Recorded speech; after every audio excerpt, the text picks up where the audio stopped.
Brigadier Gaffar हैं, ये इसका नाम आप लोगों ने पहली बार सुना होगा, लेकिन इसका नाम मैं आपको सुनवाता हूं। एक ऐसी कॉल में जो जनरल फैज ने मुझे की जब मैं चेयरमैन पैमरा था, और जनरल फैज किस तरह हुक्म दिया करते थे, किस तरह पूरा मुल्क चलाया करते थे, किस तरह पाकिस्तान की पार्लियामेंट को चला रहे थे, किस तरह पाकिस्तान की जुडिशरी को चला रहे थे, किस तरह पाकिस्तान के मीडिया को चला रहे थे, किस तरह लोगों से लूटमार कर रहे थे। ये एक कॉल सुनिएगा और आप बताइएगा कि इसमें क्या क्या है। और ये एक सिर्फ वो कहते हैं ना, देग में से एक दाना आप उठा के चखें तो आपको पता चल जाता है देग गली हुई है कि नहीं। तो सुने इस कॉल में कि वो उस वक्त के चेयरमैन पैमरा को, ये तो फिर आप हमें फौरन से पहले सुनाएं, बल्कि आईएसआई के जो जनरल फैज थे वो क्या फरमा रहे थे। और ये वो कॉल नहीं है जो मैं पहले सुनवा चुका हूं, जिसमें मुझे धमकियां दी गई थी, जिसमें मुझे कुचलने का कहा गया था, गाड़ी के नीचे एक्सीडेंट होने का कहा गया था, मार डालने का कहा गया था। ये वो वाली कॉल नहीं है, ये कोई और कॉल है, और ये बहुत अहम कॉल है। सुनिएगा आप, मुझे अभी ये किसी ने भेजी है। कैसे हैं आप? खैरियत से? खैरियत से, आप सुनाएं? मैं ठीक हूँ, आपकी दुआएं। आप हमें बिल्कुल लिफ्ट नहीं कराते हैं, पता नहीं क्या चक्कर है। कमाल हम तो कोशिश कर चुके हैं। कमाल करते हैं, सारी लिफ्ट आपके लिए। नहीं सही कहा, मैं तो गिला कर रहा हूँ। अच्छा, गिला कर रहे हैं? नहीं, कि क्या हुआ ऐसा? चलो, मैं वो ब्रिगेडियर साहब है हमारा, मैं उसको भेजूंगा। एक काम है, वो 2 पुराने चैनल का लाइसेंस वो हमने उसको किया था, बेचे थे, तो उनको लाइसेंस फंसे हुए हैं। वो तो जरा आप एक स्पेशल मेहरबानी करवा दें। कौन से वाले? वो आएगा, आपको डिटेल मुझे भी नहीं पता, वो बताएगा आपको। अच्छा, मुझे तो आपने पहले कभी नहीं इसका कुछ कहा। नहीं, हम और बहुत सारे कहते हैं ना, जब भी जाते हैं वो कहते हैं ये वो नहीं हमारी बात सुनते। मैंने कहा चलो मैं खुद दरख्वास्त कर लूं। वो आएंगे, ब्रिगेडियर गफ्फार नाम है उनका। ठीक है, ठीक है, ओके ओके। सुना आपने? हम आपको बहुत सारे काम कहते हैं, चेयरमैन पैमरा को जनरल फैज कह रहा है हम आपको बहुत सारे काम कहते हैं और आप काम नहीं करते। मेरा सवाल ये है, किस आइन और किस कानून के तहत जनरल फैज चेयरमैन पैमरा को फोन करके ये कह रहा था कि आप हमारे काम नहीं करते? क्यों करूं काम उनके गैर आईनी और गैर कानूनी? सर, आइन और कानून तो वो बना रहे थे ना उस टाइम पे, वो उसको डिफाइन भी कर रहे थे, वो खुद ही आइन भी थे, कानून भी थे, स्टेट भी थे। ये देखें, ये गलत फहमी होती है किसी की भी। आइन और कानून एक इंसान नहीं होता, पूरा निज़ाम होता है, और आइन लिखा हुआ है, आइन में हर शख्स का काम भी लिखा हुआ है। जनरल फैज का मैं आपको ये बता रहा था नेटवर्क कैसे काम कर रहा था। ये ब्रिगेडियर गफ्फार का आपने नाम सुना? मैंने भी उस वक्त पहली बार ये नाम सुना था। और ये ब्रिगेडियर गफ्फार कौन से टीवी चैनल लाइसेंस किसके बिकवा रहा था, और किस तरह मीडिया को कैप्चर किया गया था, किस तरह स्मगलिंग का पैसा मीडिया में लगाया गया, किस तरह मीडिया के एंकर्स खरीदे गए, किस तरह यूट्यूबर्स पैदा किए गए, और ये मीडिया को पैमरा के जरिए इन्फ्लुएंस करने की ये कोशिशें थी जिसमें मैं रुकावट था।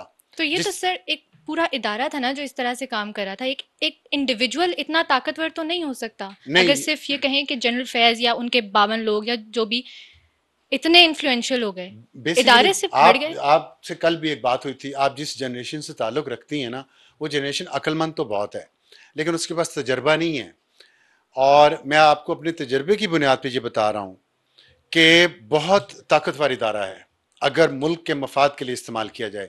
लेकिन वहाँ जब कोई ऐसा शख्स आके बैठ जाए जिसके ज़ाती मकासद हों, ज़ाती मफाद हो, ग्रोही मकासद हो। मैंने कहा है ना कि उसने एक पूरा गैंग बनाया हुआ था। नेटवर्क कहना भी बड़ा काबिल इज्जत नाम है। जनरल फैज ने गैंग बनाया हुआ था, उस गैंग के जरिए वो हर चीज़ को उसने कब्जा किया हुआ था इस मुल्क की। और आप देखें कि मैं आपको बता रहा था कि मीडिया पे उन्होंने इन्फ्लुएंस कैसे किया। मैं मीडिया की बात इसलिए बार बार करता हूं कि इस वक्त इस मुल्क में जो नफरत है, जो स्टैब्लिशमेंट के अंदर तकसीम है, जो जुडिशरी के अंदर तकसीम है, खतरनाक हद तक जो लोगों के जहन को इन्फ्लुएंस किया गया है, वो मीडिया के जरिए किया गया। मीडिया के टीवी चैनल्स खरीदे जा रहे थे, बेचे जा रहे थे, ये उसका सबूत है। और सिर्फ मीडिया के नहीं, अगर मैं रुकावट था तो मुझे जहर देने की भी कोशिश हुई, और अगर उसमें मैं उनकी बात नहीं मानता था, जो भी वो काम कहते थे, तो आप देख लें किस किस तरीके से वो मुझे इन्फ्लुएंस कर रहे थे। लोगों को भेजते थे मेरे पास, और फिर इन लाइसेंस के लिए उनका क्या काम था कि लाइसेंस खरीदें या लाइसेंस बेचें। और फिर इसके बाद सवाल है एक छोटा सा मेरा, मैं अगर ये बात अगर पूरी कर लूं, उसमें डीटीएच की भी बात आएगी। डीटीएच के 3 लाइसेंसेस पैमरा ने जारी किए, और उसकी वजह से इस मुल्क में मीडिया में इनकलाब आ जाता, हज़ारों नई नौकरियां पैदा होती। पाकिस्तान पाकसेट प्रोग्राम है, वो पूरा एक प्रोग्राम उस पर डिपेंड करता था, पाकिस्तान के सैटेलाइट का प्रोग्राम, उन डीटीएच के लाइसेंसेस पे। उन डीटीएच के लाइसेंसेस अगर जारी होते तो पाकसेट के पास हर साल करोड़ों डॉलर का रेवेन्यू आता, जिससे आप अपना पूरा पाकिस्तान का सैटेलाइट प्रोग्राम अपने पाँव पे खड़ा हो जाता। उसको तबाह किया गया। उन लाइसेंस, 2 लाइसेंसेस की सिक्योरिटी क्लियरेंस नहीं देगी, और उसमें से एक लाइसेंस की मालिक चाइनीज कंपनी थी, पार्टनरशिप में पाकिस्तानी कंपनी के साथ। और ये जानबूझ के किया गया चीन को नाराज करने के लिए, क्योंकि इसमें चीन को नाराज करना उस वक्त जरूरी था। उस वक्त सी पैक हो रहा था और चीन की एक कंपनी पाकिस्तानी कंपनी के साथ मिलकर डीटीएच खरीदना चाह रही थी, और उन्होंने बिडिंग की और लाइसेंस उनको मिल भी गया, लेकिन उसकी सिक्योरिटी क्लियरेंस नहीं की गई। और ये मीडिया को इन्फ्लुएंस क्यों किया जा रहा था? ये ब्रिगेडियर गफ्फार कौन है? और ये चीज सोचें अरबाब इख्तियार कि इतना इन्फ्लुएंस जो किया जा रहा था, तो वो लाइसेंस मुझे निकाले जाने, ये कॉल मुझे निकाले जाने से कुछ दिन पहले की है। तो मेरे बाद जो लोग आए पैमरा को चलाने के लिए, उनसे क्या क्या काम करवाए गए? क्या वो भी शामिल तफ्तीश होंगे? क्या देखा जाएगा कि इस मुल्क के बच्चों के जहनों में जहर और नफरत कैसे घोली गई, और उसके मकासद क्या थे? सिर्फ पैसा नहीं लूटा गया, सिर्फ पैसा नहीं लूटा गया, जहर भी भरा गया। और उसी बयानिए की वजह से आज हम इस दोराहे पे खड़े हैं जहां पे खड़े हैं।